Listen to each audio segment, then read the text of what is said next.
Guillaume Soro rejoint Laurent Gbagbo. Les deux anciens rivaux ont scellé une alliance improbable le 25 juin 2025.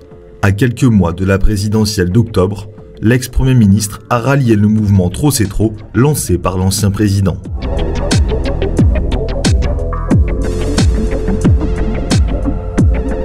On va dire le timing était inattendu. Par contre, ça faisait un bout de temps qu'en coulisses, il y avait des négociations entre GPS de Guillaume Soro et le PPACI de Laurent Gbagbo. Nous sommes en politique, et comme on dit en politique, on n'a pas d'amis, on n'a pas d'ennemis, on a juste des intérêts. Et c'est ce que nous voyons aujourd'hui. En rejoignant Trop c'est trop, Guillaume Soro fait front commun avec Laurent Gbagbo, mais aussi avec Tidjane Thiam, le président du Parti démocratique de Côte d'Ivoire, principale force d'opposition, a rejoint le mouvement de Laurent Gbagbo le 19 juin. Et si sur le papier tout semble opposer les trois hommes, une chose les rassemble, ils sont tous déclarés inéligibles.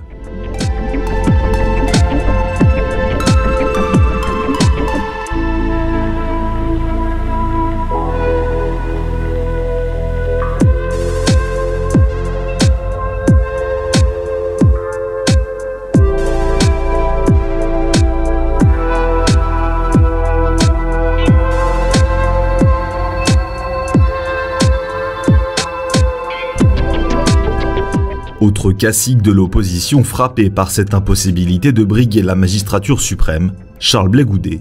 Sauf que lui n'a pas souhaité rejoindre Gbagbo, avec lequel il est en froid depuis plusieurs années.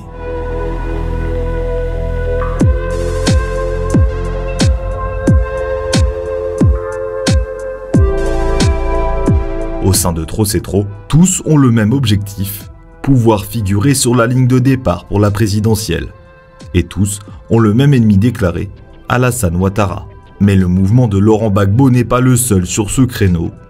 La coalition pour une alternance pacifique en Côte d'Ivoire, créée en mars 2025, a peu ou prou les mêmes objectifs et surtout le même ennemi désigné. La CAPCI pour alternance pacifique en Côte d'Ivoire est assez récente. Elle regroupe plusieurs partis d'opposition, à peu près une vingtaine. Tous sauf le parti de Laurent Gbagbo. Laurent Gbagbo avait dit dès le départ que lui souhaitait créer un mouvement, une coalition de son côté. Pourtant leurs objectifs sont assez communs. On y revient, mais c'est la réintégration sur les listes électorales des principaux leaders de l'opposition qui sont empêchés d'y aller. C'est une réforme du processus électoral. Donc tout ça, ils l'ont en commun, mais Laurent Gbagbo avait dit que lui préférait créer un mouvement de son côté. On sait par ailleurs qu'il entretient des relations assez fraîches avec la porte-parole du CAPCI, qui est Simone Eyivé Gbagbo. Ces ralliements au mouvement Trop c'est trop vont-ils conduire à un éclatement du début de front uni que l'opposition tentait de construire? C'est peu dire que le rapprochement de Tidjane Thiam a déplu à Simone Eyivé Gbagbo. L'ex-épouse de Laurent Gbagbo l'a d'ailleurs fait savoir. Si elle a pris acte de cet accord, elle l'a regretté.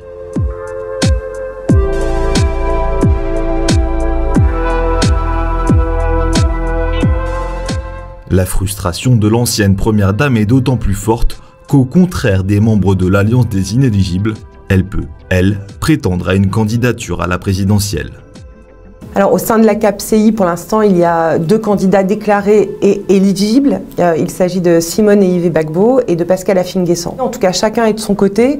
Ce qu'on rappelle aussi, c'est que le CAPCI est présidé par Tidjane Thiam, qui est aussi dans le front commun. Donc, il va certainement y avoir des discussions dans les semaines ou dans les mois à venir pour trouver peut-être une solution d'entente entre tous ces acteurs de l'opposition. En attendant, parmi les ténors de l'opposition, seuls 3 peuvent être potentiellement candidats.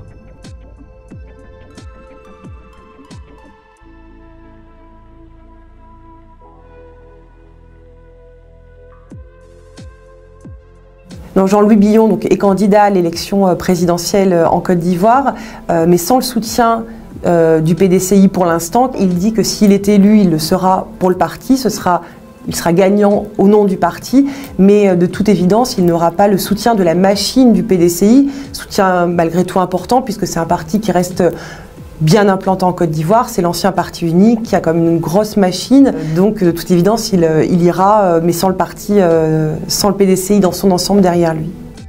Pendant que les caciques de l'opposition multiplient les alliances à géométrie variable, au risque de rendre leur stratégie commune illisible, la situation est bien différente dans le camp du pouvoir.